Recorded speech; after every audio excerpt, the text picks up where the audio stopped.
is here.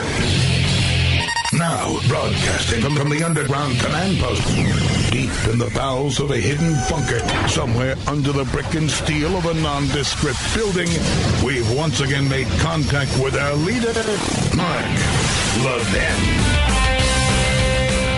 It's Larry O'Connor sitting in for Mark Levin today, 877-381-3811. I am coming to you direct from our nation's capital. That's right, knee-deep in the swamp that is Washington, D.C. I'd love to hear from you on this, the Mark Levin Show, 877-381-3811. Well, nothing happened. That's the big story of the day, is nothing happened. Yesterday, Chuck Todd, Meet the Press, getting all excited. He's a very excitable young lad, isn't he? And he got himself just into a tizzy, saying, I'm not going to miss work tomorrow. I'm going to make sure I'm here because Mueller's going to drop something. Big day tomorrow for the Mueller investigation. Mueller's going to drop something on Trump. Game changer. Can't wait for it. And, of course, nothing happened. Chuck Todd was wrong. There's a dog bites man headline for you. Why did they think everything was going to happen today? Why were they in a tizzy? Why was this town on pins and needles just waiting? Well, the big reason is that there's this supposed tradition in the Department of Justice where if an investigation has political ramifications, political overtones, they never want to have anything major happen between Labor Day and Election Day on an election year. And, of course, this Monday coming up is Labor Day. This is the last working day before Labor Day, and they, if you take tradition out, my memory is that there have been plenty of things that have happened between Labor Day and Election Day that negatively affected Republicans before Election Day. So, frankly, I'm not buying the premise. But just for the sake of argument, let's just freeze the Mueller investigation right here. Let's just freeze everything and say we are where we are. And nothing significant is going to happen between now and Election Day. How's that work out for Republicans? If nothing major happens between today and Election Day, other than, your occasional leak, which will be distorted and Trump will smack it down and we'll actually, we had one of those today, by the way. I'll tell you about that one in a minute. It was like a game of telephone tag on this. The big story of the day was Bruce Orr. No, actually, I should start here. An anonymous congressman told the media that Bruce Orr told them that Christopher Steele told him that an anonymous Russian told him that they had Trump over a barrel. That was the news story. That was breaking news with the gong and the graphics and Wolf Blitzer looking really serious, like this is the brink of impeachment. That an anonymous congressman leaked to the media that Bruce Orr told them that Christopher Steele told him that an anonymous Russian told him that they had Trump over a barrel. So that kind of thing is going to happen between now and Election Day. But if nothing major, if no indictments, no plea deals, no, finally getting a sentencing or for General Flynn or maybe even his case thrown out, which I think could very well happen. If nothing major happens between now and Election Day, let's say Election Day is tomorrow and the Mueller investigation is exactly as it is right now, do Republicans keep the majority in the House? Or is there enough generated right now in the media? Has there been enough misreporting, fake news, ridiculous assertions, and enough of a seed planted in the minds of the American voter who, let's face it, I'm not saying that they're not intelligent. I'm not saying that they're not diligent voters. I'm saying your average voter is not like you. Your average voter is not plugged in and reading every little scintilla of news about this stuff the way you are. And I don't fault them for that. I think they actually have probably a more normal and fulfilling life. Is there enough of a seed planted right now with the average voter that they will actually give the Democrats a majority that moves to impeachment? I'm interested. I'm curious what your opinion is. 877-381-3811. If the election were held tomorrow, do the Republicans keep their majority, or are we moving toward impeach 45 as as Maxine Waters, the soon-to-be chairwoman of the House Financial Services Committee, would say. Impeach 45. By the way, that's the ad that needs to be made. Hey, forget about me, this lowly Republican, your congressman in this district. I mean, I've served you. I've done a pretty good job. Let's face it, Republicans on Capitol Hill aren't the most popular people in the country right now, and you may not like me as your representative, but just understand something. If you don't reelect me, here's your new chairwoman of the House Financial Services Committee, Maxine Waters. And then just play about 30 seconds of Maxine Waters. I think that's an effective ad right there. I think you may change some minds right there. Maybe some of the Fed sitters might okay, fine. 2 more years for you. Because that's what we get. That's what we'll get. What do you think? I'll give you my impressions on where we stand right now with Robert Mueller, but I do want to hear from you. 877-381-3811. By the way, just reintroduction real fast because people are joining all the time. I'm Larry O'Connor. I'm filling in for Mark Levin. I'm actually on Mark's home station in Washington, D.C., WMAL, the mighty WMAL, where I do the program right before Mark Levin. So it's a great honor to be in that position, of course. And so I cover this stuff in a pretty detailed way. I'm also the associate opinion editor at the Washington Times, there with my boss, Charlie Hurt, who I know you know from multiple television appearances on Fox News and his writing at the Washington Times. So I've been covering this story quite a bit. In fact, just yesterday, I interviewed Carter Page. Carter Page, the focus of the FISA warrant, the fake, phony, fraudulent FISA warrant that the FBI and the Justice Department was able to get from the FISA court by lying, by misrepresenting, by withholding key information from the judges that granted the warrant. I interviewed Carter Page, the man who was spied on by your federal law enforcement officials under the direction of James Comey, Loretta Lynch, and ultimately President Barack Obama. And I got to tell you something. If this man is a Russian agent, then, in my opinion, we're not really going to have any problem with Vladimir Putin if this is the best they can do. Because the guy, he's a nice guy. He's a very smart guy. He's a United States Naval Academy graduate. He was an officer in the United States Navy, including an intelligence officer.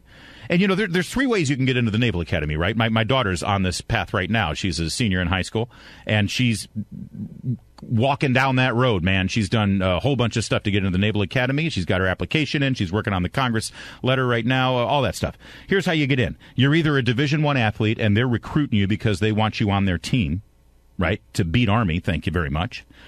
Or you're a legacy, right? Your dad was an admiral, or your grandpa was, you know, the representative for the United States Navy on the chief of staffs there, right? Or you got some kind of legacy, or your dad or your grandfather actually went to the Naval Academy, right? And by the way, there's nothing wrong with that. I think that it's incredible that we have this great tradition in America where generation after generation in a family will bring their best and brightest to the service academies and become officers in the United States Navy or the Army or wherever you.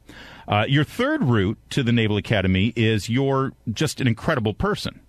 You're incredibly brilliant. You have great grades. You have great leadership qualities. You dedicate yourself to community service. You are the best of the best. You test well. You get the grades. You've got all the advanced courses in high school right now, all those AP classes. My daughter's got 5 AP classes right now. It's amazing. Let me tell you, Carter Page, the person who James Comey stood before a FISA court and said that he believes and has reason to believe is an agent for a foreign government who is hostile to the United States of America. Carter Page is the latter of those 3 options. He is not a star athlete. He is not the son of a legacy member of the Naval Academy. He's just a really smart guy and a really good guy at the time he was brought into the Naval Academy. I've never met him personally, but you just don't get in unless you've got an incredible clean record. He was an Eagle Scout, literally an Eagle Scout. And this is the man that's now been targeted for spying. And Carter Page has never been charged with the crime. After all this, I mentioned Carter Page on the air. I'll mention him on social media. I mention him on television, on one of my television appearances. And I'm sorry, I actually believe in innocent before proven guilty. I actually believe that you should give a person like this the benefit of the doubt. And I'll get inundated with people from the left, with media personalities saying, he's an agent for the Russian government. And the man has never been charged with a crime. He has never been convicted of a crime. He's never had to go to court to defend himself because there's never been any charge made against him. But they looked into every single one of his text messages, every single one of his emails. They listened in on his phone calls, and not just from the moment they got that warrant forward. No, his understanding, and I asked him this yesterday in my interview with him, his understanding is that it was incredibly expansive, including emails, text messages, conversations that he had had months before they obtained their warrant. That's how this happens sometimes. And it was all about Russia, right? So where are the charges against him? We don't see them. In fact, most of the news that we've been getting in the last several months about this entire story paints a very different picture than we were told the week before the presidential inauguration, right?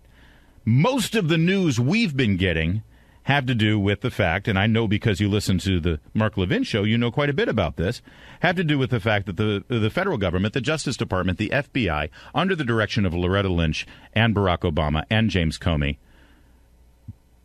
they instituted an unprecedented domestic surveillance investigation on innocent American citizens for the purposes of disrupting a presidential campaign. And I know a lot of arguments about this. I know a lot of people will say, well, if they were trying to give the campaign to Hillary and stop Trump from being president, they did a pretty lousy job of it, right? That's what you'll hear that all the time. And if that's the case, why did they decide to open up Anthony Weiner's emails in the final days before the election? Because that hurt Hillary more than anything, right? You hear that all the time, don't you? I mean, why would they do all of this?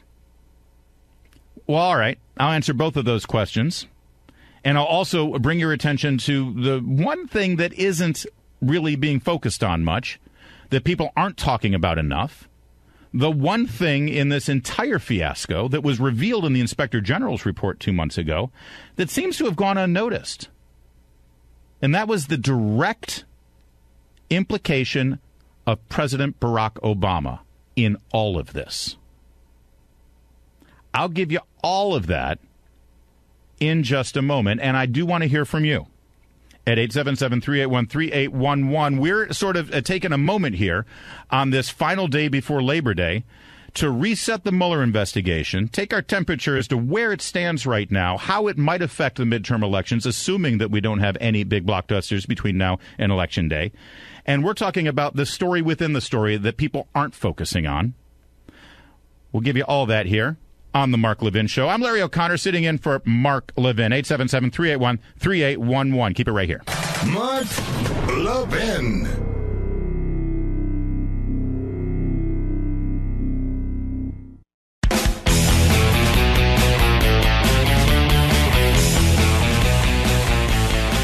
It's Larry O'Connor sitting in for the great one, Mark Levin, from your nation's capital, Washington, D.C., knee-deep in the swamp. And, I love talk radio. I love doing talk radio, obviously. It's the best job of my life. I know how lucky I am to do it. But I'm also a fan of talk radio, have been since I was a teenager. And one of the things I love about talk radio is that the great hosts like Mark Levin, they're able to make concise and logical arguments that we can then use, regurgitate ourselves, sometimes word for word. He doesn't mind. And by we, I mean, you and I on our Facebook pages or in our conversations with our liberal brother-in-law, or the guy who sits in the cubicle 2 slots down from you. You know the guys I'm talking about. You get into the arguments with them about politics, and when you listen to Mark Levin, you're able to understand the arguments. You can regurgitate it in your own words, but you can make a good case for conservative principles or events of the day. And I was talking about the Mueller investigation. I'm talking about how we have learned now under James Comey, Loretta Lynch, and Barack Obama exactly how amok the Justice Department and the FBI was running during the 2016 campaign in their failure to properly literally prosecute the case against Hillary Clinton, and in their unprecedented surveillance of the Trump campaign. And you'll always hear a couple of arguments back to you when you try to make that case. One of them is, well, if that was the case, they did a terrible job because Trump won. I mean, what do you make of that? And why did they go after Hillary's emails on Weiner's laptop right before the election? If they were in the tank for Hillary, why did they do that right before the election? All right, well, here's your answers, and they're very important. First of all, on the first question, there are two answers to that, and they're both valid and they're both correct. The first is, just because somebody attempts to do something atrocious, attempts to do something unconstitutional, attempts to stop an election from going the way they think it might be going, just because they attempted to monkey with the election, if I may use that term, and help Hillary Clinton get elected and stop Donald Trump from getting elected, and they failed, that doesn't mean it's not a problem.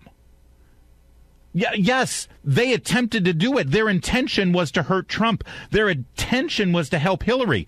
The fact of the matter is Trump still won despite that. That doesn't negate the outrageous thing that happened. But secondly, and I think even more importantly, I remind you of one of the more infamous Peter Strzok texts to his paramour, Lisa Page, where he was texting more than my teenage daughter does. And one of the text messages when she said, "Oh my God, Trump's going to win, Trump's going to win," and he said, "Oh no, we won't let it happen." But remember, then he said that he wanted to follow up on that conversation they had in Andy's office. That would be Andrew McCabe, the deputy director of the FBI at the time, whose wife was running as a Democrat in the state of Virginia and was funded by Terry McAuliffe's super PAC to the tune of like $400,000. I want to follow up on that conversation we had in Andy's office for our insurance policy in the event you should die, ... Remember that? The insurance policy. And people oftentimes, I think, willfully misread that statement to suggest that the insurance policy was to keep Trump from winning the election. And it's quite the opposite. You don't get an insurance policy on your car to keep yourself from getting in an accident. You don't get insurance policy on your life to keep yourself from dying.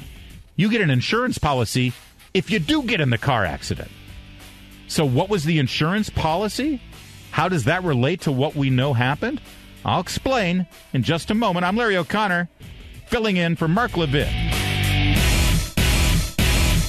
Did you know that good blood pressure is one of the keys to heart health and overall well-being? The good news is that consuming beets, a simple lifestyle change, can help support healthy blood pressure levels. And drinking Super Beets every day is the best way to get the right amount to make a difference. 1 teaspoon of Super Beets, the recommended daily serving, is verified to provide the nitric oxide equivalent of 3 whole beets, which helps support healthy blood pressure levels. So if you want to have a heart-healthy energy, give your body what it needs and start drinking Super Beets today. Call 866-205-4907 or go to superbeets.com/Levin to find out how to get a free 30-day supply, indicator testing strips to show how it's working, and free shipping with your first purchase. Call 866-205-4907 or go to superbeets.com/Levin. That's superbeets.com/Levin today. Mark Levin, America's passionately cerebral voice. Talk with that voice now. 877-381-3811. I'm Larry O'Connor, sitting in for the great one, Mark Levin, from Washington, D.C. 877-381-3811. If the Mueller investigation is pretty much frozen now between now and Election Day, as conventional wisdom in this town suggests, then what will it mean for the midterms? Blue wave, no blue wave, red tide? Will the Mueller investigations affect the new majority makeup in the House one way or the other? I'd love to hear from you. 877-381-3811. By the way, it's very rare that a guy like me gets the power and breadth and scope of the Mark Levin microphone and the mighty Mark Levin audience. So let me just take advantage of it just really quickly and say, I actually like iceberg lettuce. There, I said it. I know it's controversial, but it's the best lettuce. We were talking about the Mueller probe and where things stand with what happened there with Comey and everything. And the question was about the insurance policy, the Peter Strzok insurance policy, where he texted to his gal pal there, Lisa Page, that he wants to pursue this idea of an insurance policy.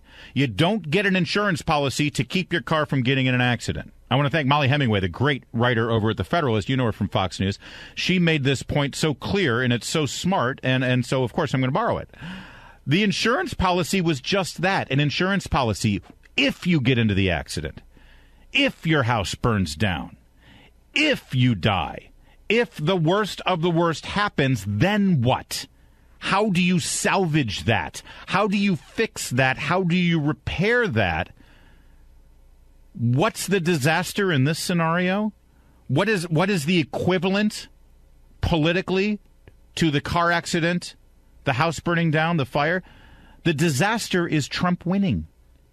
Trump winning. If you look at the text message Peter Strzok said, he said, I agree with you. He's not going to win. But I want to pursue the conversation we had in Andy's office, Andrew McCabe, with regard to the insurance policy. So what was the insurance policy? You know, everyone said, well, if they did all of this to keep Trump from winning, they did an awful job. It wasn't just to keep Trump from winning. They all figured Trump was going to lose, but they wanted an insurance policy if he did win. And the insurance policy is this. If he wins, we need to have something on this guy so we can cripple him, so we can keep him from doing anything, so we tie him up through leaks, through innuendo, maybe even a special counsel eventually. Think about it. How'd that work out? And if you're working in the FBI, if you're James Comey, if you're Andrew McCabe, if you're Peter Strzok, and you assume Hillary Clinton's going to win, and you pursue this extraordinarily unconstitutional investigation on his campaign with surveillance and spies, yeah, I'll call him a spy because he was spying. You go through all of that. You've got two scenarios at the end of the day. When you wake up the day after the election in November, Trump wins. Okay, we got this guy. We got him set up. We're going to cripple his presidency. And, well, look how things have gone. Or number two, if she wins, then on the first day of school, when Madam President takes the Oval Office, you're James Comey. You walk into her office and you say, Madam President, that was a really rough campaign there. Trump was really nasty to you. All that lock her up stuff. All that stuff with Bill's mistresses at the debate. That got ugly. That guy, I've never seen an uglier campaign than that. I'm just wondering, Madam President, would you like a little payback? Because I want you to look in this folder. We've been working on something. It's called Crossfire Hurricane. Little project that me and the boys put together during the campaign. Maybe you might want to pursue some of this. No one's ever going to really know about it. Would you like to get back at Trump for all the things he said? Here, just look at what we got. And, of course, they didn't have anything, but because she was president and her attorney general was in charge and none of the stuff that has been revealed would have been revealed, well, they would have been able to manufacture whatever they wanted with the surveillance they obtained. And the other challenge you hear, by the way, is why did, if they were against Hillary, or excuse me, if they were against Trump and they were pro-Hillary, then why did they screw everything up by looking into Anthony Weiner's laptop and opening up the email investigation a week and a half before the election? It's a fair challenge if you don't understand exactly what was happening there, the politics within the FBI, within the Justice Department, and if you haven't been paying attention to James Comey's own words. Now, number one, first of all, you respond and say, hey, you know, they had that information like a month before, and Comey told Peter Strzok not to pursue it. What happened was, weeks later, people within the FBI in New York who had uncovered it, they said, guys, what are you doing here? You still haven't investigated this. This is something you need to look at. These were patriotic members of the FBI and the DOJ who were ready to go public exposing the fact that they were sitting on it. That's why they waited to the last minute. And secondarily, Comey, in his own words, said that he thought Hillary was going to win. He made this decision based on the assumption that Hillary Clinton was going to win. Right there, by the way, should disqualify him as any kind of a blind arbiter of justice. because he actually made decisions as the director of the FBI, assuming the outcome of a presidential election.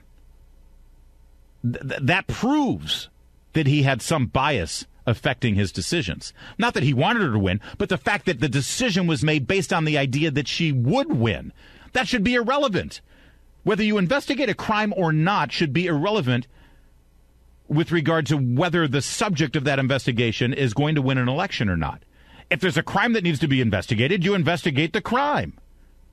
Period. That's what we all understand justice to be in this country. But he said himself that he assumed she was going to win, and he was concerned about the appearance after the election if it were to be discovered that the FBI sat on this and didn't investigate it. So Comey was so sure she was going to win because apparently he just watched CNN that he thought, okay, fine, we got to do this because if we don't, it's going to be horrible and it's going to hurt Hillary Clinton after she wins the election. So let's just do this thing. We'll get it over with. It's not going to affect her anyway because, she's going to win. And that's what happened. And that's the answer when you get challenged on these things. Because it's going to work, by the way, because it's the truth. And we do have the truth on our side. How do you think this is going to affect the election? Let's start with Nick in Purcellville, Virginia, listening on the great WMAL. I'm Larry O'Connor, in for Mark Levin. What do you think? Well, Larry, I don't know if you recall the chronological order of how things came down before the 2016 election, but it was actually about a week before the election that dossier came out in the news. And it didn't, I think nobody bought it. So what I'm saying is that Comey cleared Hillary, like you're saying. Comey cleared Hillary and said, well, these crimes nobody will prosecute these crimes. And then about a week before the election, the dossier came out. So that was the insurance policy, and it didn't work. That's my thought on it. I don't know if you remember, but that was my recollection of how things came down before the election. I mean, the dossier, the news of the dossier trickled out via Mother Jones and via Yahoo News. It didn't make much of a splash because, again, this is an ironic thing here, Nick, and thank you for the call. This is the ironic thing. This thing was peddled for weeks and weeks and weeks and weeks to CNN and the New York Times and the Washington Post, and I'm guessing all the networks, and frankly, I'm guessing probably it appears, based on some pretty good reporting that's been done now, there's some conservative organs also got it. There's a Bill Kristol editorial from July 30th, 2016, that there's no way Bill Kristol could have written this op-ed, in my opinion, over there at the Weekly Standard, without having been briefed on the dossier. But most news outlets did not take this Russian dossier and publish it and print it. Only Mother Jones and Yahoo in the final week reported some of the things about it. So think about that for a minute. From CNN's perspective, from NBC News and MSNBC's perspective, from the New York Times and Washington Post perspective, the dossier wasn't credible enough to report on publicly. But it was credible enough for the FBI to use in the FISA court to get a warrant on an American citizen to surveil. The New York Times and CNN had a higher standard than the FBI. That's a problem. Don in New Jersey, listening on WABC. Don, you're on the Mark Levin Show. Hey, good afternoon. There's a site on human trafficking, Danielle Sittel, Sittel, on Google. It says 1387 WordPress. The translation is at the back end of the picture of a hand over glass. It says, please submit. It says women are exploited. It's not a choice. Children are forced into marriage. All right, Don, I need you. You're going off field here. How's it relevant to this? Well, I'm Doug Sittel, Sittel, on Google. In my YouTube upload. All right. Oh, no. You're not gonna. Thank you. You're not gonna promote your thing. Let's go to Ron in Brooksville, Florida. Boy, things are happening down there in the Sunshine State, aren't they, Ron? It's going to be the ugliest election Florida's ever seen. Yeah, I bet it is. It already is. I mean, they've already started the race card that Obama used. The term "don't monkey around with this and that." I didn't know it referred to blacks. I really didn't. Yeah, you know what? It was one of the most despicable things. I wrote about this over the Washington Times. There was a headline about half an hour after this came out that said that DeSantis said monkey with and directly related it to voting for the black candidate. They didn't even use the candidate's name, your Democrat nominee there. They just said black candidate. It was such a lie. It's despicable. All of this is built on lies, and you know, I'm going to go back with this dossier, and it exchanged, in my opinion, between the Attorney General and Bill Clinton at the airport in Arizona. I think there was a trade-off done right there. Ah. Now when they were talking about their golf game and their grandchildren on the tarmac, Bill was actually handing the dossier over to Loretta. I'm going to work for Hillary, and Barack Obama wants to be on the Supreme Court, Bill, and that's what we're doing. We're fixing this dossier up. Trump won't stand a chance to investigate any of this when we get this really going well. That's what the 15-minute meeting, but my main concern is, like Bruce Orr just testified before Congress, that he was keeping in contact with Steele all through all of this, and that he was Weissman in direct contact, and that's Mueller's lead investigator. Yeah. Now, the big thing of this, that connects the entire circle. The top four, the top FBI, the Justice Department, and we're going to go back to something that I really think that this goes back to Hillary Clinton selling her position as Attorney General over the uranium deal. The Secretary of State. Yeah, listen, there's a lot involved in it, Ron. I don't disagree with that, but it actually comes all the way back to Barack Obama. And thank you for the call. Andrew McCarthy actually has been making this point. I know you've heard Andrew here on Mark Levin's show, and he's been beating the drum on this for quite some time, that this ultimately, at least the part of the story where Comey and his pal Strzok and Orr and those guys decided not to prosecute Hillary Clinton on the email thing, it all really comes down to Barack Obama. It's really a protection racket for Barack Obama, because if they went after Hillary Clinton, then they'd have to go after Barack Obama. Walk down the lane with me here. And by the way, this was validated. This was Andrew McCarthy's hypothesis well over a year ago, because Barack Obama specifically said that he was completely unaware that Hillary Clinton was using a non-government email server. He said that on the record. His spokesperson said it on the record. He said it in interviews. And at the time, the Clinton campaign the next day wrote emails to each other, thanks to WikiLeaks, we know this, saying this is a problem. We got to clean this up, because he's received emails from Hillary Clinton's server.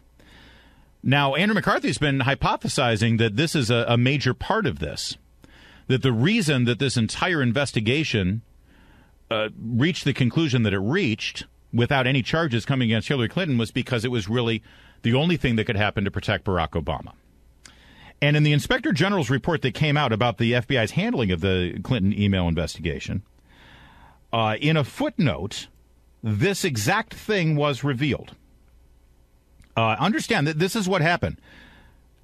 He was asked, when did you first learn Hillary Clinton used an email system outside the U.S. government for official business when she was Secretary of State? Bill Plant, retired reporter over there at CBS News, asked the president that question. And Obama's answer, the same time everybody else learned it, through news reports. Remember that? Remember how everything that happened in America, Obama learned from watching TV when he wasn't watching ESPN? Well, here's the problem. When you look at the footnotes of the Inspector General Horowitz's report of the FBI's handling of this, I'll quote it right now. FBI analyst and prosecutor 2 told us that former President Barack Obama was one of the 13 individuals with whom Clinton had direct contact using her ClintonEmail.com account. There were only 13 individuals that she had direct contact with, and Barack Obama was one of them. And see, that's really the problem. It proves that Barack Obama lied about this. It proves that Barack Obama had a vested interest in the outcome of the email investigation. And it proves that the entire thing was rigged from the start. And that's not being focused on much, is it? I wonder why. 877-381-3811. Will the Mueller investigation, if it stops right now, if it's frozen in time, will it affect the midterms? I want to hear from you. I'm Larry O'Connor, in for the great one, Mark Levin. Mark Levin.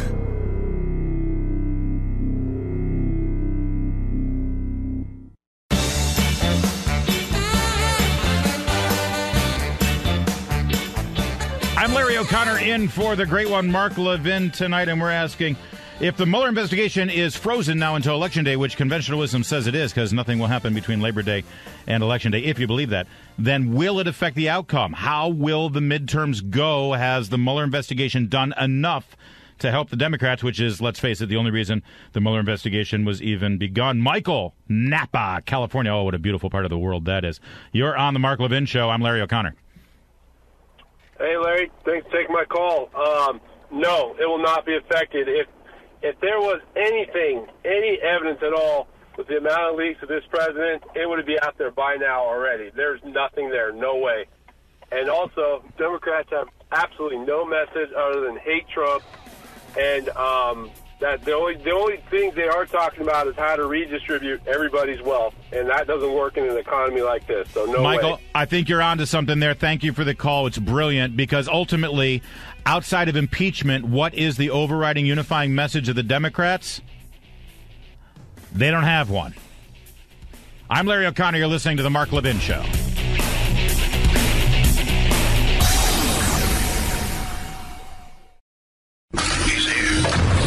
He's here. Now, broadcasting from the underground command post, deep in the bowels of a hidden bunker, somewhere under the brick and steel of a nondescript building, we've once again made contact with our leader, Mark Levin.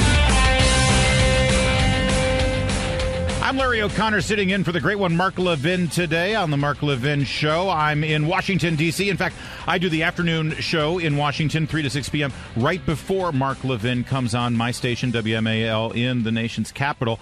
And I'm thrilled to be sitting in for Mark. And I want to talk a little bit about what I love about the Mark Levin Show, and it's my show. I listen to it driving home, of course, just like you do, or wherever you are right now, listening to Mark Levin. And one of the things I love about it is that he explains conservative principles in such a clear and concise way, of course. And one of the things I like about being a conservative is that oftentimes our arguments, our beliefs, our principles, oftentimes, every time, when our arguments, our beliefs, and our principles are held up to the standard of logic, of just purely making sound, logical sense, based on universal truths that everyone can agree on, and based on what we know of human nature, oftentimes, every time, the conservative idea, the conservative position, the conservative principle wins out, because they are based on universal truths, and those principles do make logical sense when you understand human nature. By the way, on a quick tangent, that's one of the reasons why proponents of left-wing ideas, liberal ideas, people on the left try to redefine universal truths all the time.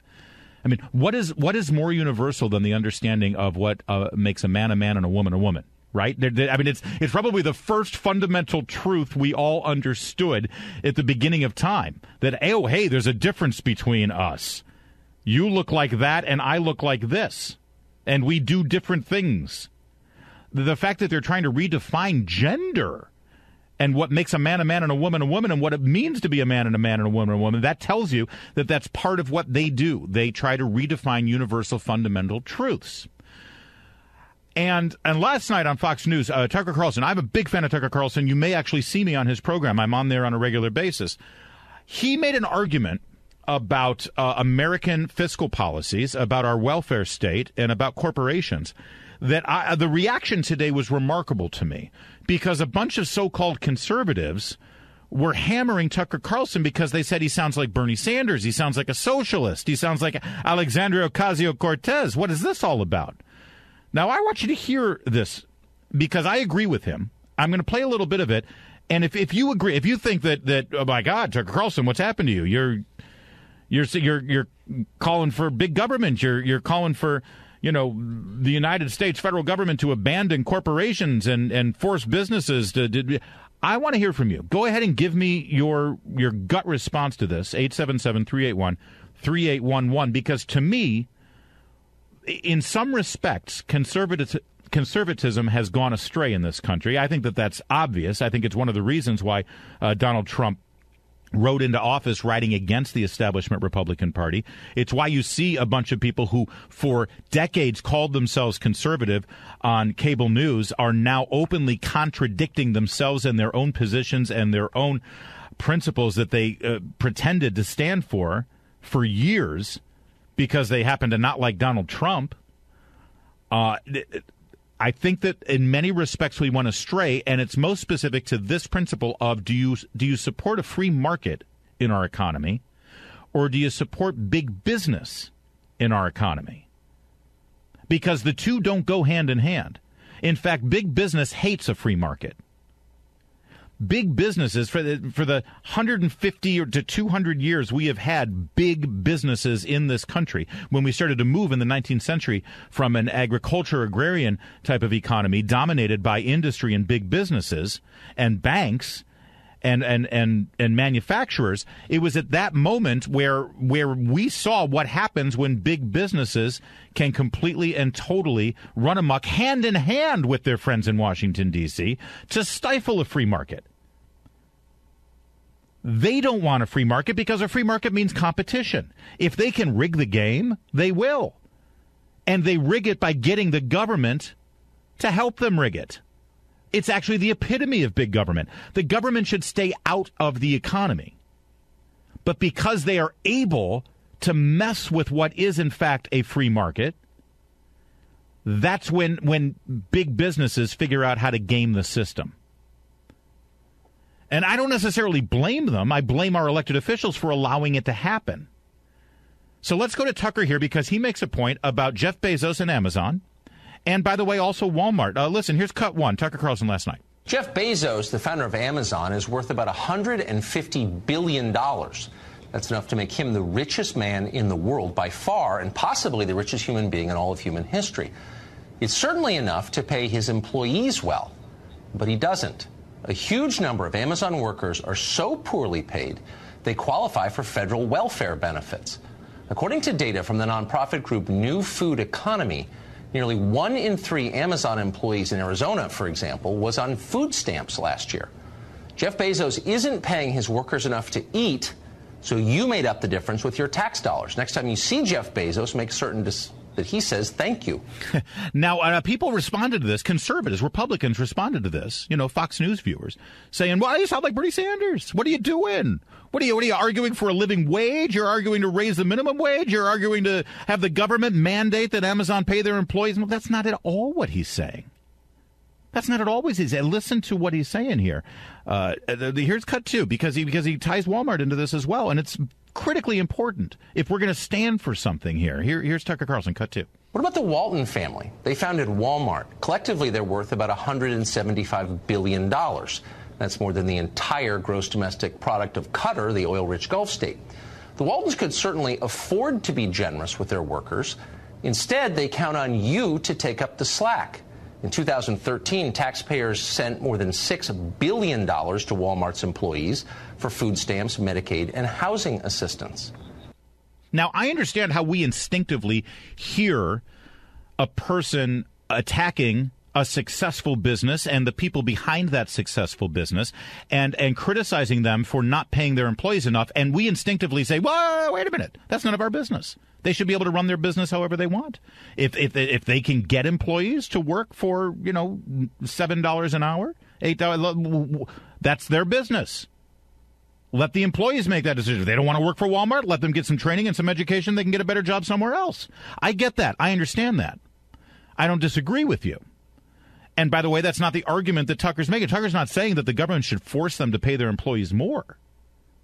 He's not doing what Bernie Sanders and Alexandria Ocasio-Cortez and Elizabeth Warren, well, basically every Democrat, and sadly a good chunk of Republicans, are fine with, which is the government intervening and forcing businesses to pay their employees more. That's not what he's saying at all.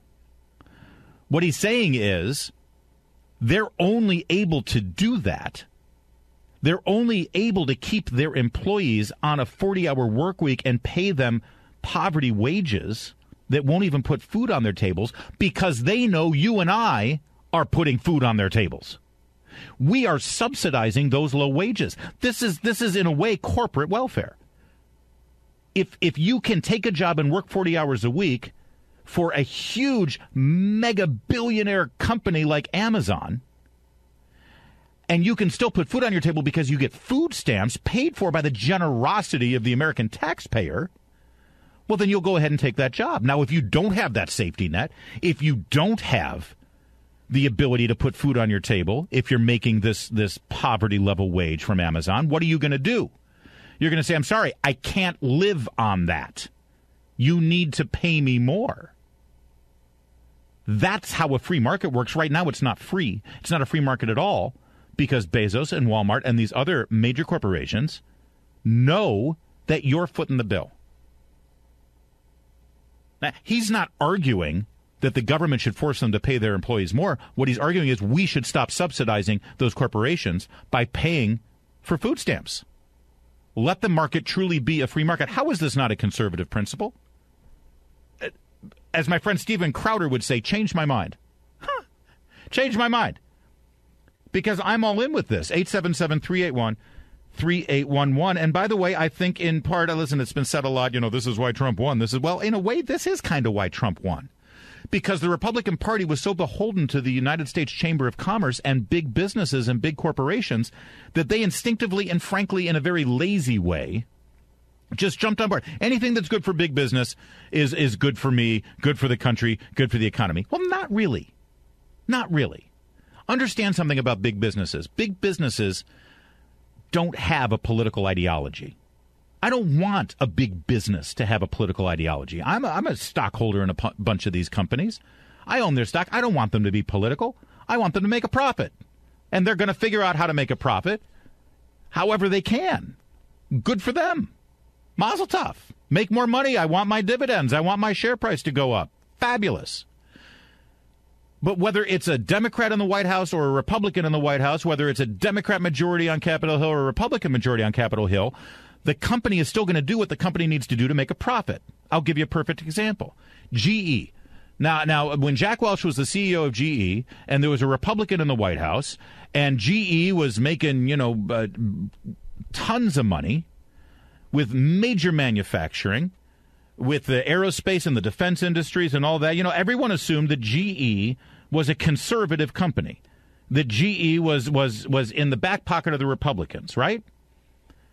And then what happened when Barack Obama won the White House? And what happened at 2008, Obama wins the White House, and you got a majority in the House and the Senate for the Democrats. Now it's the Democrats are calling all the shots, literally all the shots, because they even had a supermajority in the Senate. They could do whatever they wanted. What did GE do? Do you remember what GE did? GE jumped face first into the climate change crisis, the global warming crisis, the carbon emissions crisis. They were the greenest company you'll ever see. Remember, they owned NBC at the time. Remember how NBC dedicated an entire week of their programming to global warming and environmental causes? Why did they do that? Why did GE, this major corporation, jump into the business of being all about climate change and joining and partnering with the Obama administration and the federal government in promoting climate change hysteria? Well, GE had a big division that made those compact fluorescent light bulbs. Remember that? Remember how the federal government and state governments wrote laws to force us to change our light bulbs to those terrible fluorescent light bulbs? Who benefited from that? Who benefited from those laws being passed?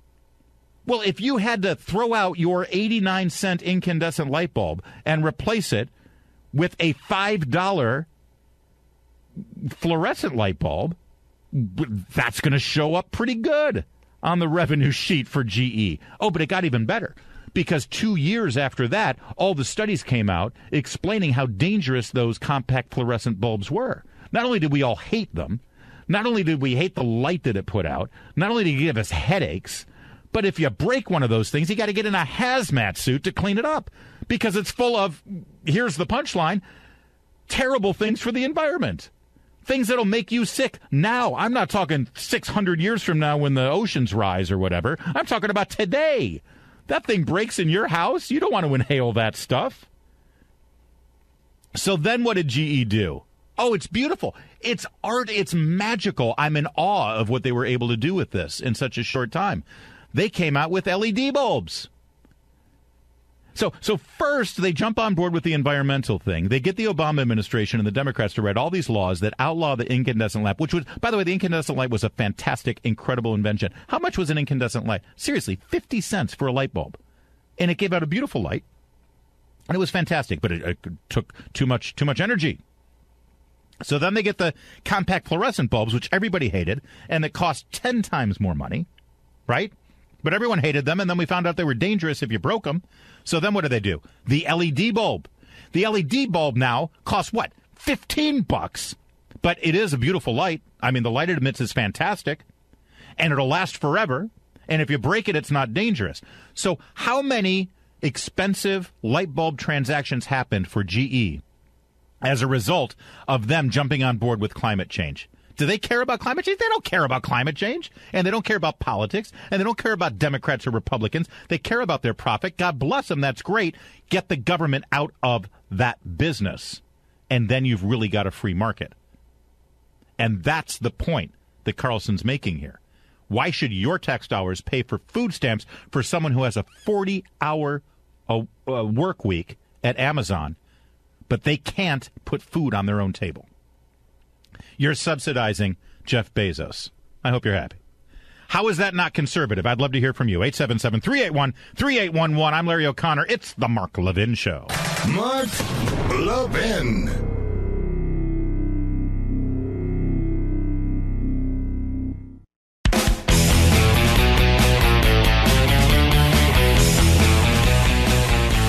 This system is indefensible, and yet almost nobody ever complains about it. How come? Well, conservatives like us support the free market, and for good reason. The free market works. But there's nothing free about this market. A lot of these companies operate as monopolies. They hate markets. They use government regulation to crush competition. There's nothing conservative about that, just as there's nothing conservative about most big corporations. Just the opposite. They are the backbone of the left. Well said, Tucker Carlson. Last night on Fox News, a Lou in my old home state of Michigan. I'm Larry O'Connor. You're on the Mark Levin Show.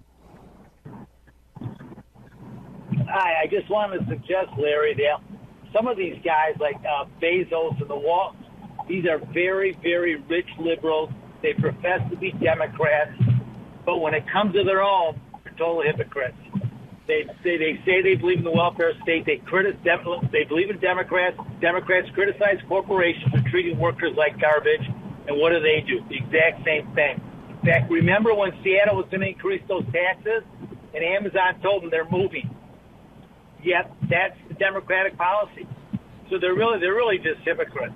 Yeah, and again, I don't blame them. That's what a businessman is going to do. They're going to play every side against the middle, and they're going to get a profit. But let's not kid ourselves that we're part of their profit that they're making. Lou, by the way, real fast, tomorrow, Wolverines over Fighting Irish, right? Michigan in a rout, right?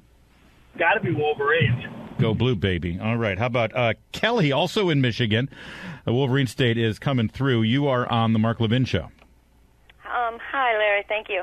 I listened to that episode last night with Tucker Carlson, and I was about to post it until he started talking about Bernie. I have a lot of followers that hate me but love Bernie, so I wasn't giving that up to him.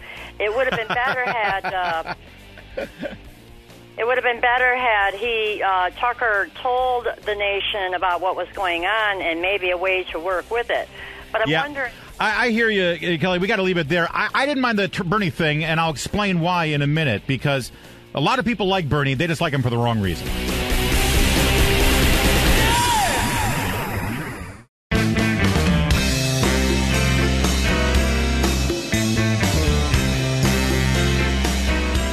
It's your daily adult dosage of the Constitution. The Mark Levin Show. Call him now at 877-381-3811. Larry O'Connor sitting in for the great one, Mark Levin. I am in Washington, D.C., your nation's capital. 877-381-3811. We're talking about, I love Mark Levin because he talks about our, not just our fundamental American principles and the American ideals that this nation was founded on, but conservative principles. And of course, in my opinion, they're the same thing, right? Mark lays that out quite a bit. This is what our founders meant when they founded this nation. This is what we are supposed to be. This is what we were meant to be. And conservatives are trying to conserve those ideas, right? But somewhere along the line, we have lost our way in a couple of ideas. And one of them is this idea that supporting big business is the same as supporting a free market capitalism. It's not the same. It's not the same at all. And Tucker Carlson, I think, made that point wonderfully yesterday. This is very similar to the immigration issue, too. Listen, if we really did have a complete and total free market where there wasn't a welfare state, there wasn't government subsidies for anyone in this country below the poverty line where they could get their school and they can get their food and they can get their health care and they can get every one of their basic needs, including housing, handled for them, then in that perfect utopian world of an actual free market, then theoretically we wouldn't need immigration control, right? Because the free market would dictate this. The market demands for labor in America, because of the prices of certain goods and services, require low-cost labor.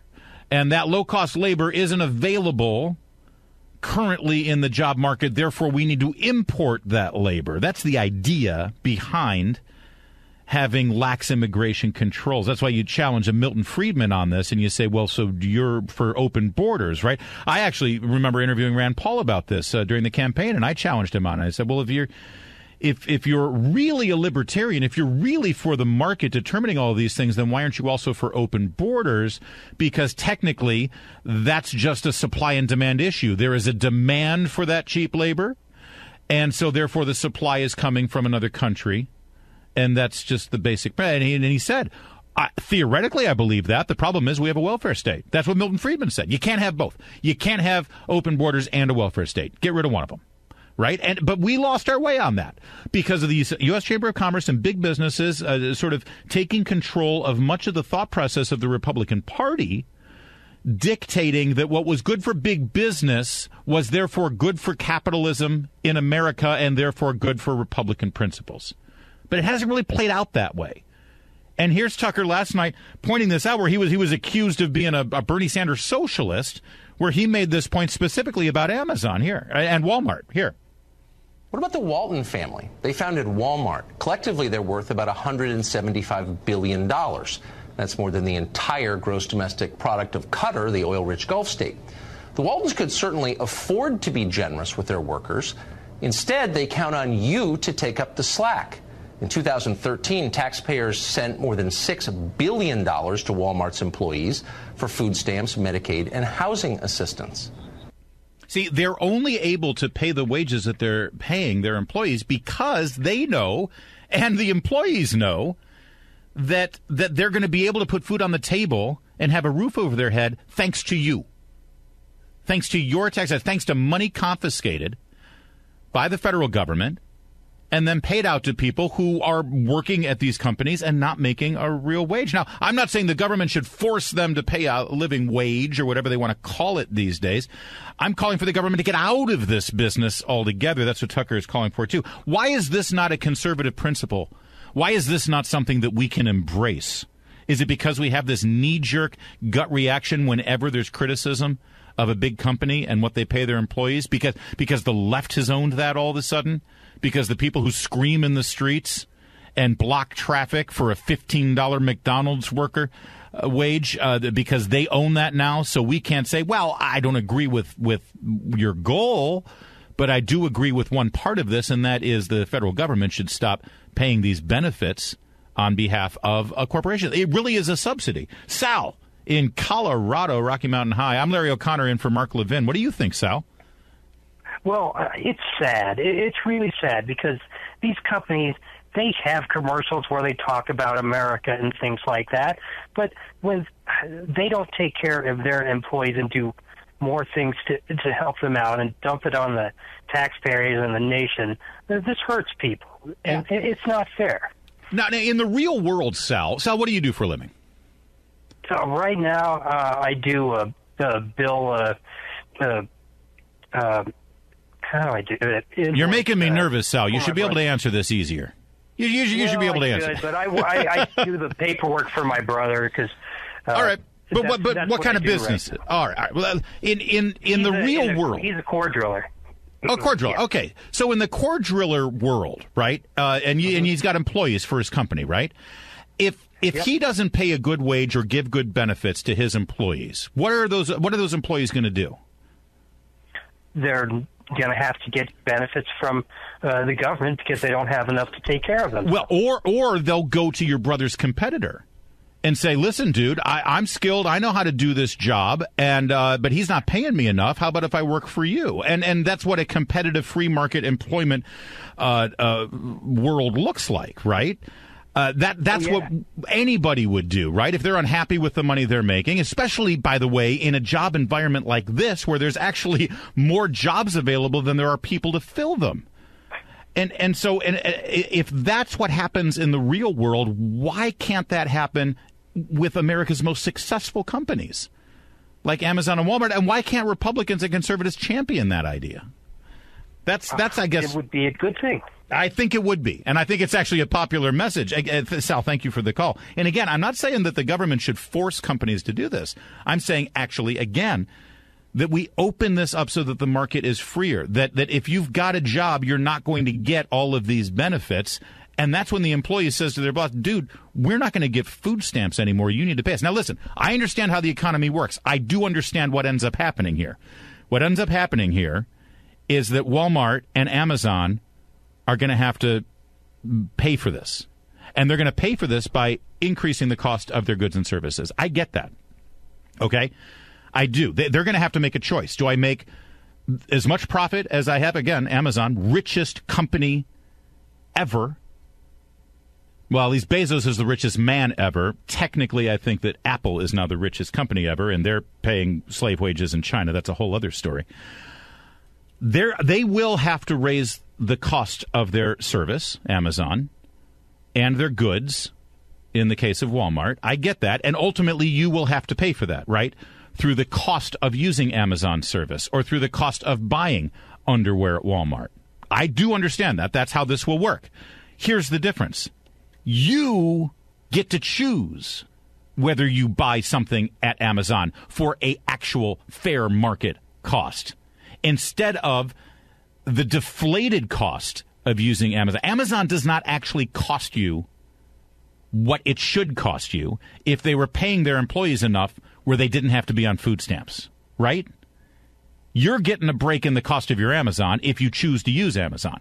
Now, if they actually start paying their employees in such a way that their employees don't have to take federal benefits to put food on their table, then the cost of Amazon will go up, sure. But then you can choose to say, oh, you know what, maybe I'm not going to do Amazon anymore. Right? But you get to choose that. And ultimately, what will end up happening is these federal subsidy programs will start to shrink. They should start to shrink. They should get cut. They should get diminished. And then your taxes go down. See, the difference between you choosing to buy something at Walmart for more money than you're paying right now and the federal government taking your money against your will to subsidize the Walmart employee is that in the former scenario, you have choice. You, in a free market as the consumer, can say, you know what, that underwear costs too much. I'm not going to buy it from Walmart. I'll go somewhere else. But you don't have that choice when your taxes are taken from you. And that's the difference here. And it's a pretty important one. It's time for us to stop subsidizing that. And again, this isn't anti-capitalism. In fact, this is embracing the actual fundamental principles of capitalism and a free market. And somehow we lost our way on that. Let's take Mr. Producer, if you could. My call screen dropped out, so go ahead and give me the next call there. I appreciate it. Andrew in North Carolina, you're next up on the Mark Levin Show. Larry, this is Andrew. How are you? I'm good, Andrew. What do you think of this? Well, Walmart started back during during the Bush age, and they continued this stuff on really heavy in the Obama age. Essentially what they did, Used to, everybody worked full-time for Walmart. They had benefits, the whole shooting match. This is back in the 80s, actually late 80s, early 90s. Then they started dropping people out of full-time work, hiring just part-time people, no benefits. I know that many stores, like in Huntsville, Alabama, here in Clinton, North Carolina, there's typically only like 2 managers in most stores. If it's a bigger store, they could have more. But all the people that used to work for them and were working at full-time on the floor and doing different things, a lot of those they dropped back to part-time. Some they grandfathered in. I don't know what rules they used for that, so I can't speak intelligently about that part. But they were able to do that because the market allowed them to do that, right? Bingo. They're taking advantage of the people, getting anybody they can get to come in there, whether they're class workers, non-class workers. The good workers went somewhere else. But they cut out all the benefit parts. And you know as well as I do, I've been in business many, many years. And when you look at the cost of an employee, you look at their salary, you can pretty much say, okay, salary times 2, that's my estimated cost for benefits. Right, benefits and payroll taxes and all the other things. Absolutely, Andrew. Yeah. No, thank you for the call. It's a great point, and it's an important one because, again, I don't blame the business. I don't blame the business at all. Business is going to do what a business needs to do to make sure that they get the best profit. This is what they've been able to do because we, the taxpayers, have been patsies. We've allowed them to do it, and frankly, they've been able to manipulate elected officials to open up all these. You know, a Democrat gets to go up there, Obama gets to go up there and say, look at all the food stamps that we're. This is a success story. So many people are on food stamps. That's not a success story. That's a disaster. That's a disaster. Because if everybody's on food stamps, it means they're not actually putting food on their table through a wage, through getting a job, through working and benefiting and contributing to the economy. Because the more people that work and make those higher wages, the better it is because they'll be able to buy more things, by the way, at Walmart and Amazon. And that's how these things continue to grow the economy. Sam, listening in Virginia, my home station at WMAL. Sam, you're next up. I'm Larry O'Connor. It's the Mark Levin Show. Hey there, Larry. Good to hear you on Mark's show. Thanks. Hopefully see you on the trail tomorrow. I think this, Tucker laid it out really nicely as are you tonight. But I think it's such a much more complex issue.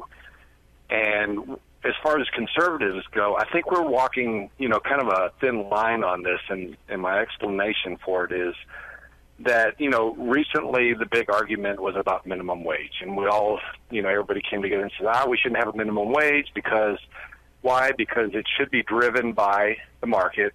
And it should be the employees saying, you know what, that's not enough. I'm walking away. But it seems to me that we are talking out of both sides of our mouth now that because Amazon and Walmart, and somehow somebody sat in a room and says, hey, this is an interesting concept because these certain amount of people are getting a benefits of some type. Obviously, we're paying for them. But I think there's some level of an intrinsic value, as we've always said at conservatives, about people having a job, working their way up into the labor market with better jobs as they go along.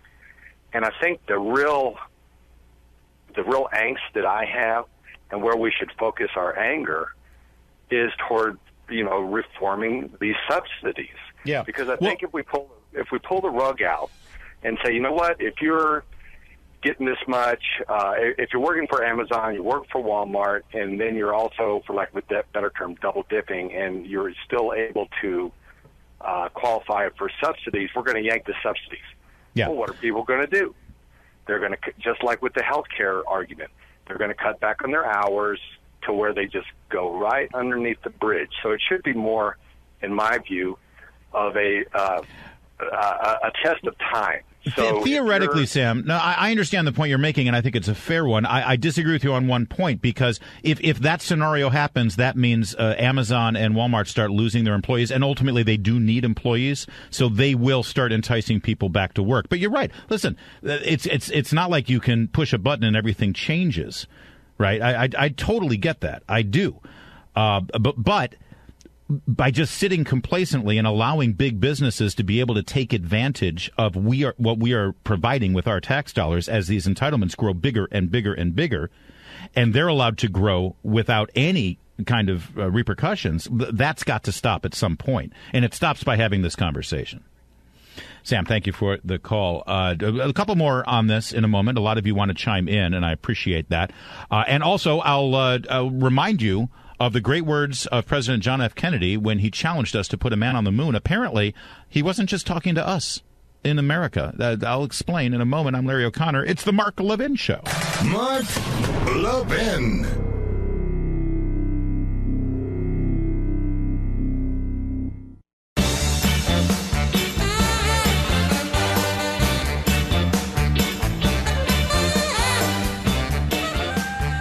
Remember when John F. Kennedy challenged the American people, and most specifically the American Congress, to successfully put a man on the moon? Yeah, you remember. It's iconic. Listen. I believe that this nation should commit itself to achieving the goal before this decade is out of landing a man on the moon and returning him safely to the earth. And by 1969, they achieved that. Sadly, President Kennedy, of course, didn't live to see that moment, but it was an iconic moment, an incredible moment when Neil Armstrong planted the American flag on the moon. And now we've got a movie coming out about it. It's called First Man, and I'm sure you've seen that that moment of incredible American achievement, well, it doesn't happen in the movie. They cut the flag. They cut the flag, and Ryan Gosling, the Canadian actor who is playing Neil Armstrong, said that it was very deliberate. He says, I think this was widely regarded in the end as a human achievement, and that's how we chose to view it. This is so beautiful. Who knew that when Kennedy said, we will put a man on the moon, he wasn't talking about we Americans, even though we paid for it. He wasn't talking about we, the United States government, even though he was actually addressing Congress in a joint session. No, he was talking about we humans, we Earth inhabitants. We're all going to do it. You know, the Solomon Islands inhabitants, they were just as responsible for it. Great. Why is this important?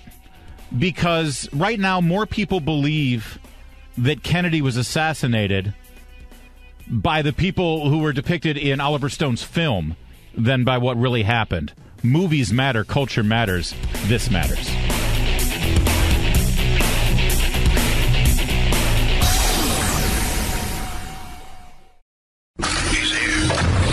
He's here. Now, broadcasting from the underground command post, deep in the bowels of a hidden bunker, somewhere under the brick and steel of a nondescript building, we've once again made contact with our leader, Mark Levin. 877-381-3811 to get into the Mark Levin Show. I'm Larry O'Connor, sitting in for Mark Levin. I am in Washington, D.C., on the home station for Mark Levin. The bunker is in this general vicinity. I'm sure he mentions on a regular basis. And I have the pleasure of doing 3 hours of radio every afternoon right before the Mark Levin Show. And I am a big listener and big fan and a friend of Mark Levin's, if I may say. And it's an honor to be a part of your day today on this great program.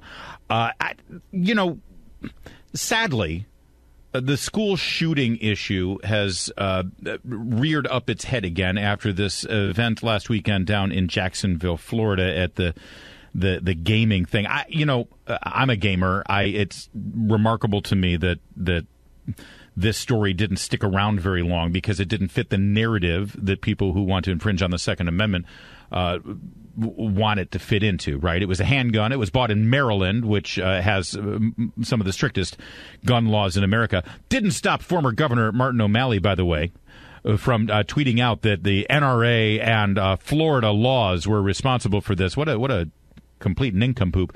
The guy didn't even realize that he was a Maryland resident and the gun was bought under his quote-unquote common sense gun safety laws that he wrote several years ago, Martin O'Malley. And it wasn't. It was a handgun, right? It wasn't an AR-15, and it wasn't in a school. You know, if this had been the Madden football gaming competition. If this had been a first-person shooter game, I bet they would have picked up that narrative, right? I'm a gamer. I play video games, and I do first-person shooter games. And I'm sorry, there are millions and millions and millions and millions and millions of people who play these games, and they don't go out and slaughter innocent people. One of the things that frustrates me sometimes with conservatives is that they try to protect the Second Amendment, but then they pivot and attack the First Amendment, right? No, the real problem is Hollywood and these TV shows and these movies and these video games.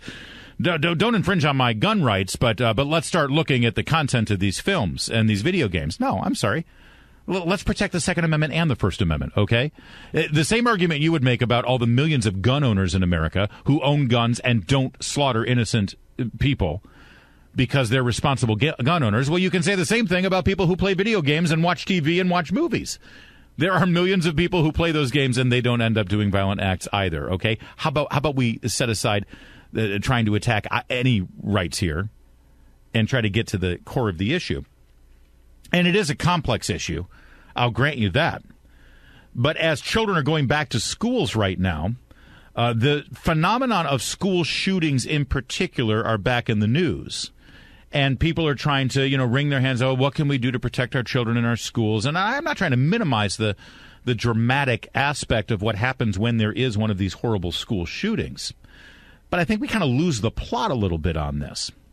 And there's two aspects of this story that I want to share with you. The first is, I can't believe I'm saying it, but I got to give credit to National Public Radio, of all things. And why not give credit to National Public Radio? After all, we pay for it, right? So I'm really giving credit to you. I got to give credit to you for paying for National Public Radio because they actually did some research on a statistics that the federal government had put out. Federal government, Department of Education, did a study. They sent a questionnaire out to every single public school in America, 96,000 of them. Usually these things were answered by the superintendent of a school district. So they answered on behalf of all of the schools within the district, right? But it covered 96,000 schools. And the result was, the question was, did you have an incident at your school that involved the discharge of a firearm or an explosive device? Now, you would think that there could be a search of, police records to get the answer to this. And the Department of Education at the federal level wouldn't have to actually waste people's time at the school board level, school district level to actually have to fill out this questionnaire. But no, they relied on the responses of the superintendents. And it turned out their report showed that there were 240 incidents, right? You probably have heard this. 240 school shootings last year in 2016. Got 240 school shootings in 2016. And, of course, this is the kind of data that sets the conversation in the mainstream media, in the pop culture. It actually sets the political rhetoric that is used to justify an infringement of your Second Amendment rights on Capitol Hill, because they'll throw this around and they'll say, 240 school shootings. We got to do something about this. Well, first of all, considering there are 96,000 schools in America and there were 240, that right there, frankly, statistically is not that big a deal. I mean, it is a big deal if it's your kid, don't get me wrong. And, of course, school shootings are terrible. And if we can do something to stop them, we should. But let's put it in perspective, right? The reason they say 240 is because they're trying to make a big number. 5 per state, roughly. That's a big deal. That could be your kid's school. We need to do something. That's the reason they throw the number out. Well, in reality, 240 out of 96,000 ain't so gigantic, number one. But here's the real crux of it. The 240 number is a lie. It's inflated. It's wrong. The government didn't follow up and confirm these numbers. It took National Public Radio to do it. They actually called the districts. I think, they won't say this, but I think they were putting together a sob story. They were trying to put together this giant expose where they were going to tell the real human stories of the victims of these 240 school shootings. We shouldn't just think about it as a number. I'm doing my NPR thing now. We shouldn't just think about this as a number or a statistic. These are the lives of our children that were affected by these school shooting incidents. 240 of them. And now, today, on National Public Radio, we're going to tell their stories. That was the segment they wanted to do. But then when they started following up and wanting to get answers from the school, okay, so tell us about the school shooting that happened in your school district. And the guy on the other end of the phone says, what school shooting? I'm sorry. I'm calling from National Public Radio. I've got this report from the Department of Education. You know, there were 240 school shootings nationwide. Oh, yeah. I heard that. I heard that statistic. That's terrible. Yeah. Well, sure. 240 school shootings in this country, and 7 of them happened in your school district last year. What, 7? We didn't have 1 school shooting in our school district. Oh, yeah, you did. You had 7 because the Department of Education gave us this number in the report. Well, there's a mistake there. And this happened on and on and on as the research continued. It wasn't 240 school shootings. It wasn't 200 school shootings. It wasn't 100 school shootings. It wasn't 40 school shootings. It wasn't 14 school shootings. After NPR followed up with all of the school districts, they could only confirm 11 school shootings. 11 out of 96,000 schools. Now listen, 11 school shootings is horrible. It is a bizarre and troubling phenomenon that school children take a gun into a school and discharge it. Now, let me just be clear. Some of these school shootings, of those 11, were not the classic kid goes into the school and shoots as many people as they can, reloads, keeps shooting until they kill themselves. They weren't all Columbines, right? They weren't all Marjorie Stonemans. Some of these 11 school shootings was, a dispute in a parking lot. Now, I'm not trying to minimize it. I'm trying to put it in perspective and give it context. 11 school shootings in one school year out of 96,000 schools. It's troubling. It's a problem. Is it something that we now need to pass legislation at the federal level that would infringe on the Second Amendment? I think most reasonable people would say no. Not even close. Not even close. But that story's not really being reported much. I don't remember CNN setting up a town hall with my friend Dana Lash to apologize and explain to the world that they got it wrong and maybe this isn't quite the epidemic that everybody thinks. And, maybe the National Rifle Association isn't a terrorist organization, as they've said. 11 versus 240, which has become part of the narrative that we've had to push back against. But that doesn't change the fact that as a parent, you do what you can to protect your child.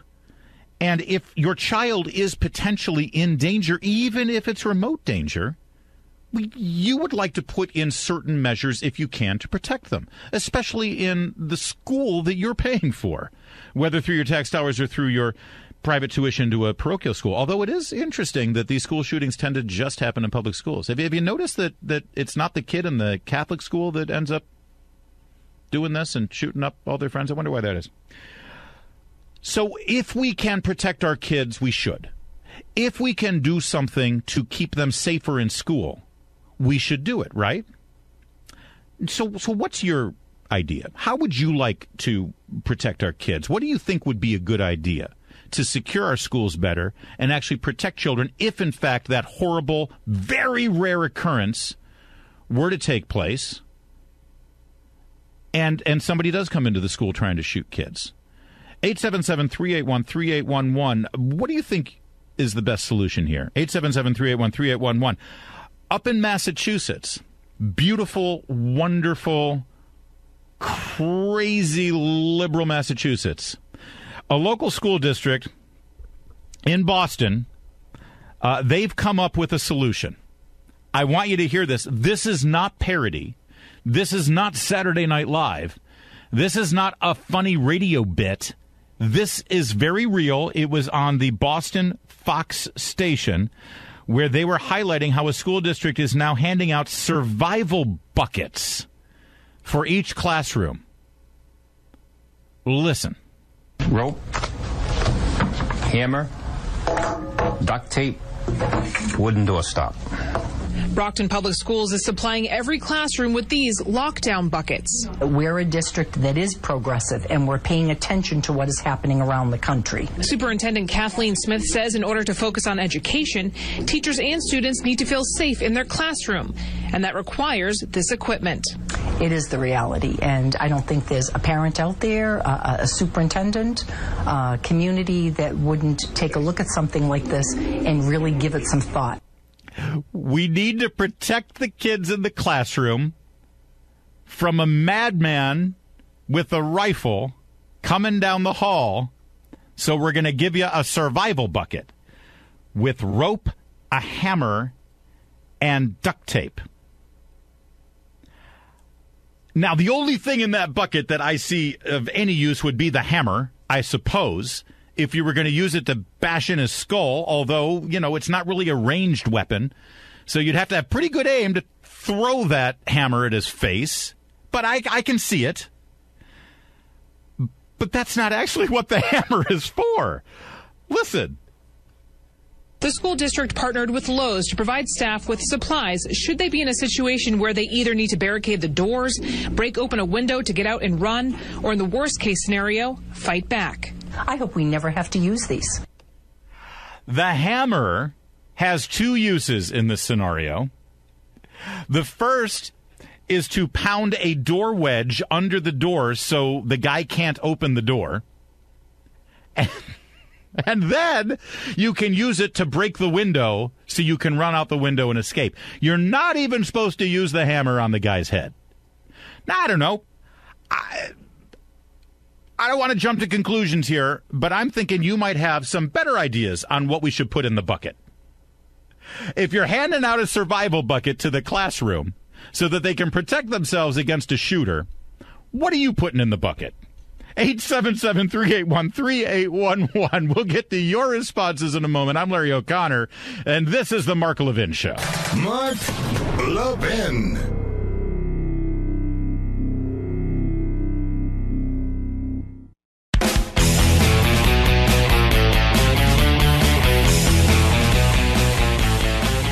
So what would you put in the bucket? The survival bucket. Up in Boston, they want to protect their schools from a potential school shooter. Now, we've already sort of blown apart the fact that the statistics they've been giving us are completely inflated and wrong. The federal government, through the Department of Education, said 240 school shootings happened in 2016. After NPR followed up on all of those school districts, turns out it was 11. It was 11, but still, if we can do something to protect our kids, let's do something to protect our kids. Don't get me wrong. I think we should. It's not federal legislation. It's not something that is going to require any infringement on the Second Amendment. They're putting out these survival buckets. And the survival buckets have rope, hammer, duct tape, and a door wedge so that you can, keep the door from opening. What would you put in the bucket? In fact, listen, here's cut 7 here. They're still open to suggestions. Staff members will be given these buckets next Tuesday when they return to school, and administrators will continuously work with them to determine what other essential items will need to go inside to ensure classroom safety. If only there was an instrument.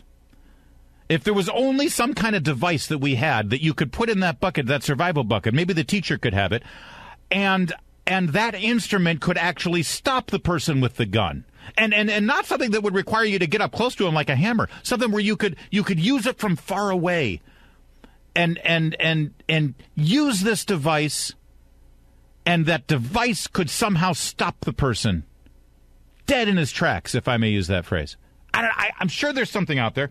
Bob in Montana. Bob, you're on the Mark Levin Show. Can you believe these people? Hey, Larry, how you doing? Thanks for taking my call. You bet. Well, mine is actually twofold. Number one, the hammer idea. Yeah. For all of those on the school board that agreed to that, if any one child is hurt or killed, they should be charged along with the shooter if the shooter survives. Oh yeah. Can you imagine the school district? Hey, we did everything we could to protect the kids. I mean, we gave them a hammer. Right. Well, first of mine is this. There's nothing wrong with the idea of teachers that want to and are legally viable to do so to carry a handgun. As a matter of fact, we have a national education system, so it should actually be mandated for those that want to carry it. Mm-hmm. Secondly, I was telling your producer there, Mr. Producer, thank you, sir. This. In this country, we have tens of thousands of unemployed military veterans. Yep. Put one at every entrance and exit at the schools from grade school up to college. Should they be armed? Yeah, with a taser or possibly a, not a pellet, but what do they call them? Yeah, a rubber pellet gun. Yeah. That way there's no deaths involved and the shooter is stopped. On top of that, do one further thing and market this on radio and television and say, look. We don't have time for it, Bob, but it's a great idea. Listen, we've got Rick in Manassas. I'm going to get to him next. His son was killed in Columbine. So keep it right here on the Mark Levin Show. I want to hear his story and what his reaction is to this madness. How to protect our kids in school.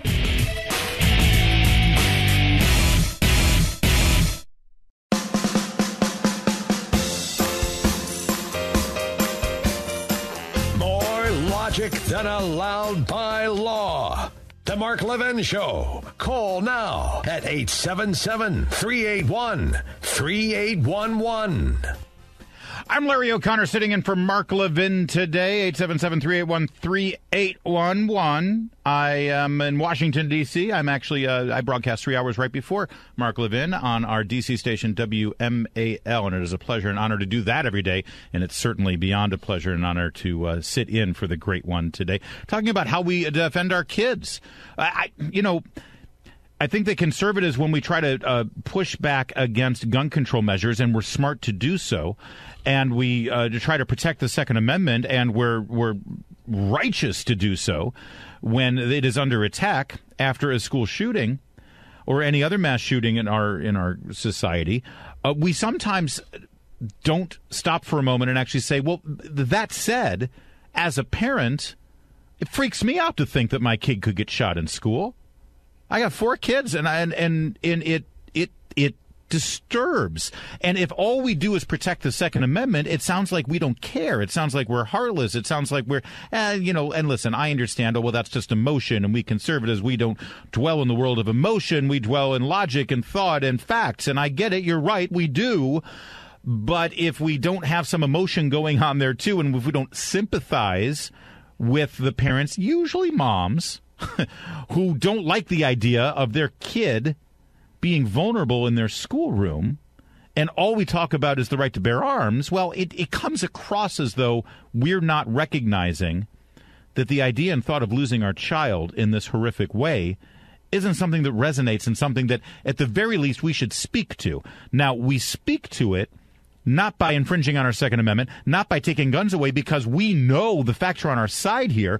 We know that these things happen only in gun-free zones. We know that in jurisdictions that have actually quite open gun laws, where people can carry, where the Second Amendment is not infringed, in fact, where the Second Amendment is celebrated, well, in those places, more often than not, violent crime is less frequent. That we actually have lower rates of violent crime in those areas where guns are actually more accessible by responsible gun owners. We know that those facts are on our side, but we have to arm ourselves with those facts and then make a compassionate, reasonable, logical argument as to how we can keep our kids safe and still, in fact, keep our Second Amendment sound. And that's why we should entertain ideas about how to protect our schools in the rare instance that a shooting might occur there. But when you hear what they're doing in Boston with this, let's go to the first one, cut 5 for a second here, just if you're just joining us. This is a real news report in Boston, how they're going to protect their classes.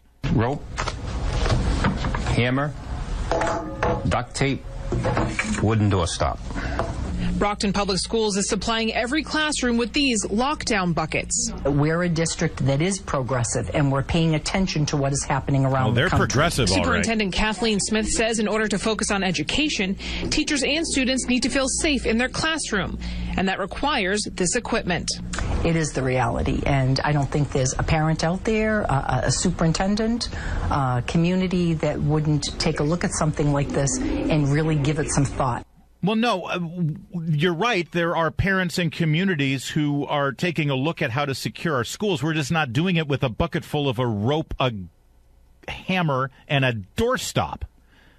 we're thinking, hey, maybe a trained armed professional. And by the way, the argument is not that the trained armed professional will then shoot the school shooter who's going on a shooting rampage. No, the fact that there are trained armed professionals now ubiquitous in our public schools will deter the shooter from ever going there in the first place. Rick from Manassas, Virginia, listening in on WMAL, the aforementioned home station here in Washington, D.C. WMAL. Hey, man. So, Rick, you said that you are the father of a victim of Columbine? Yes, sir. Man, please tell me your story and how you take this. See, to me, if I were in your shoes, I would be insulted by what I'm hearing here. Well, I am. This is what Boston is doing with these buckets. I'm sorry. It's left-wing lunacy at its finest. First of all, let me tell you about my son. He was sitting with Rachel Scott outside. He didn't carry he never would have carried a bucket. He was one of the first two people shot. The police report doesn't really detail if he was shot first or Rachel. These folks in Boston have no clue. And by the way, I was pilloried in the press for being a Second Amendment protector. By the way, I don't belong to the NRA. I don't even own a gun. I just said this is part of our Constitution. And and at the time, Bill Clinton came out to speak with his wife, who, by the way, didn't make president. There were 17,000 laws broken when my son got shot. Municipal, state, federal. The Clinton administration, by the way, back then, prosecuted 0. There were 6,000 federal gun crimes in schools by students bringing things. He prosecuted nobody. They're not serious about this. And unfortunately, the Boston folks, right next door to Connecticut, they're not going to solve this problem by giving out buckets, duct tape, doorstops. My son was outside having lunch and got shot 8 times. He's a paraplegic today, 19 years now.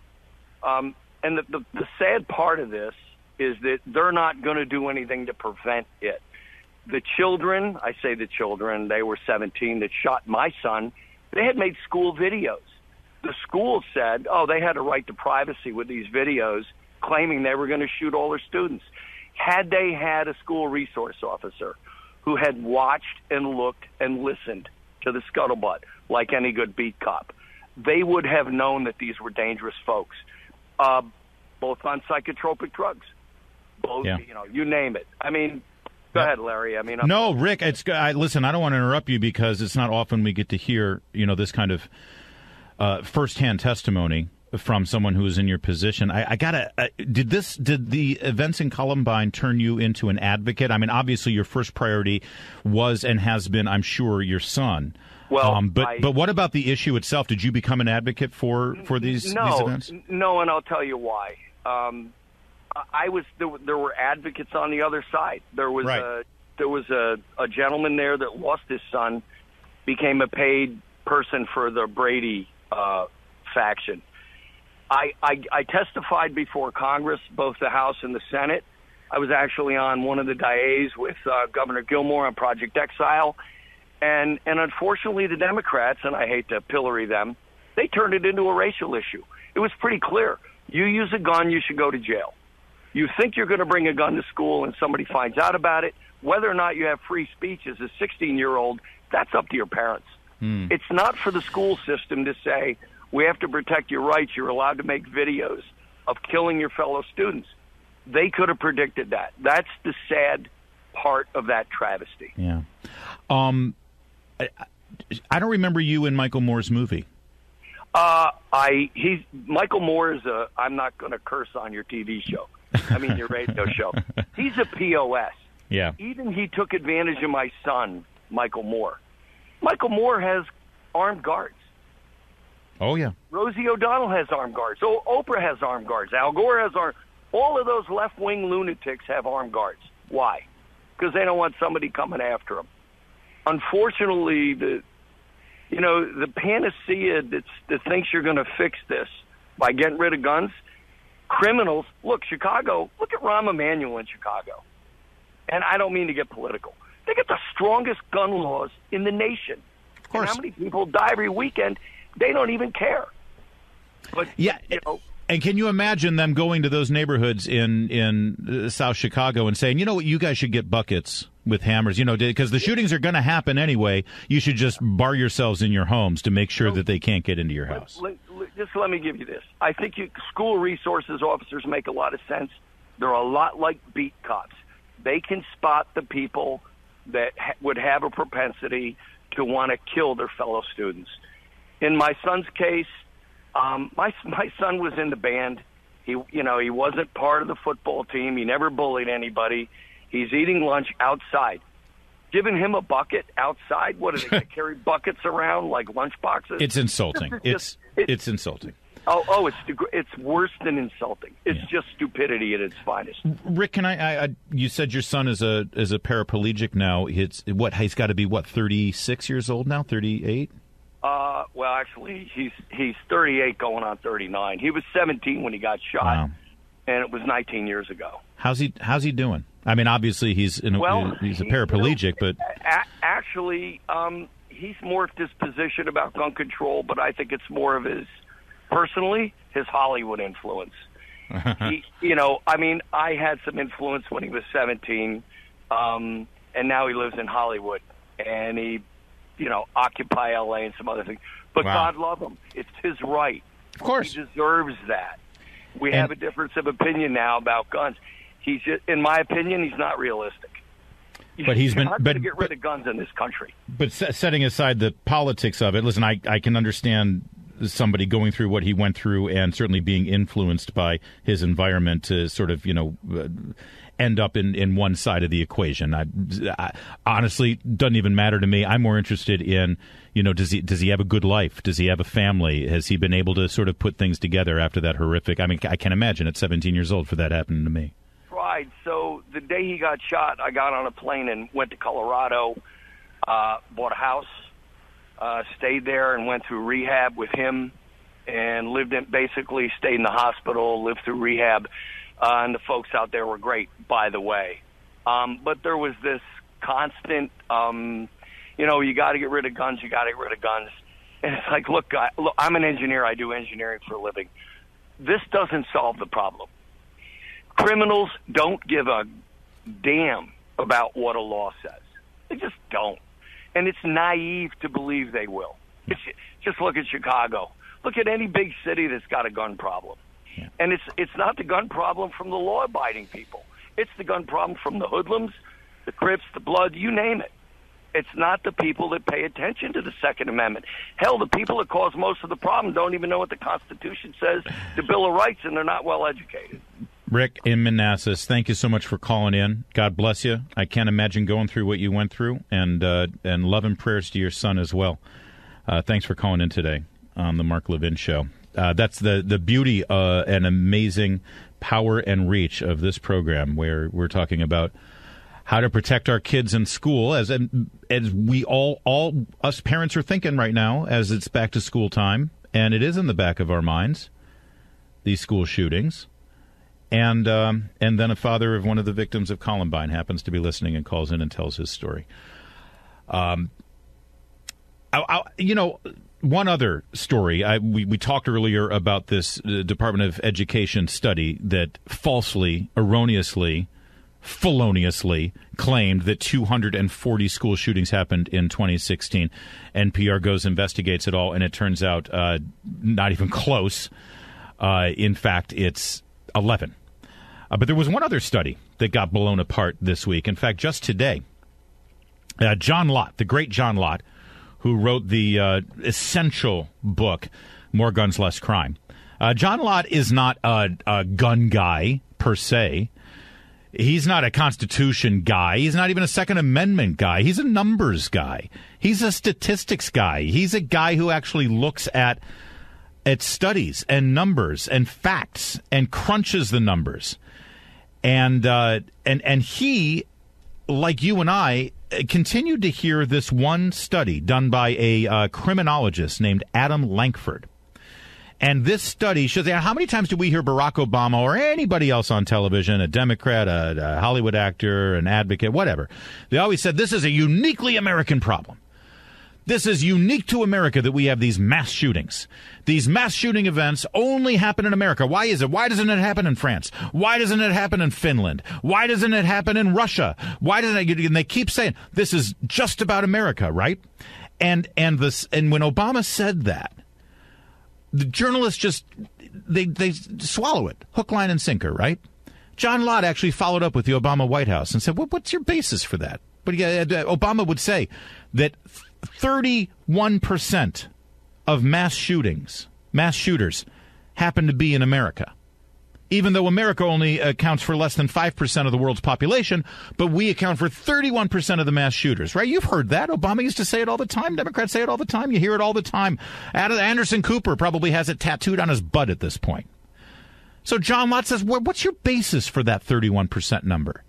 And they pointed to a study by a criminologist named Adam Lankford. And the study is unpublished. This is an unpublished paper that Obama used, and then it gets repeated and regurgitated ad nauseum everywhere. And John Lott says, could I get the paper? I'd like to study his research. I would like to write couldn't get it. Calls up Adam Lankford. Hey, Lankford, it's me, John Lott. I'd like to look at your study. Couldn't get the study.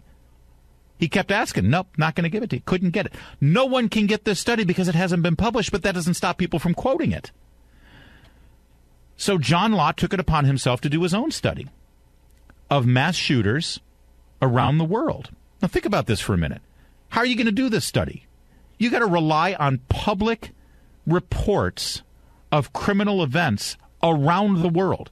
You have to account for language discrepancies. You have to account for the fact that in the Solomon Islands or in Latvia or in Indonesia, they might not be, keeping the same kind of records that we keep in America. They might not be publishing it in news reports in the same way on the internet.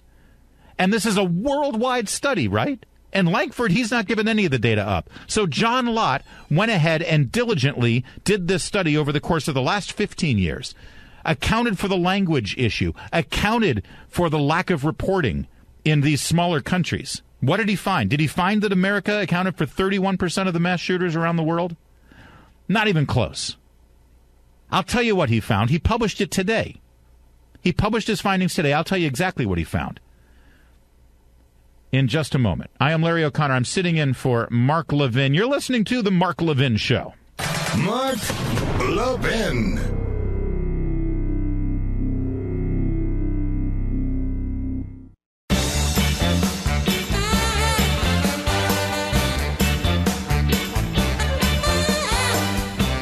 Larry O'Connor sitting in for Mark Levin today and talking about a new study from John Lott. The Crime Prevention Research Center is where you can find that study, crimeresearch.org. He wrote about it in the New York Post today. This is this study that's constantly cited, that the United States accounts for 31% of the mass shooters in mass shooting events over the past 50 years, even though we account for less than 5% of the world's population. Well, it's just wrong. It's completely wrong. John Lott went and did the research. What do the real facts bear out? That the United States actually accounts for 1.43%, not 31%. 1.43%. That makes us 61st per capita in mass public shootings. That's behind countries like Russia, Switzerland, Finland, and Norway. Norway, the socialist utopia of Norway, Bernie Sanders' dream country, they have more mass shooters than the United States does on a per capita basis. You're being lied to, and it takes people like John Lott and Mark Levin to expose the truth. I am Larry O'Connor. If you want to find me, look at me on Twitter. It's Larry O'Connor. It's been an honor and a pleasure. Thank you for listening to The Mark Levin Show.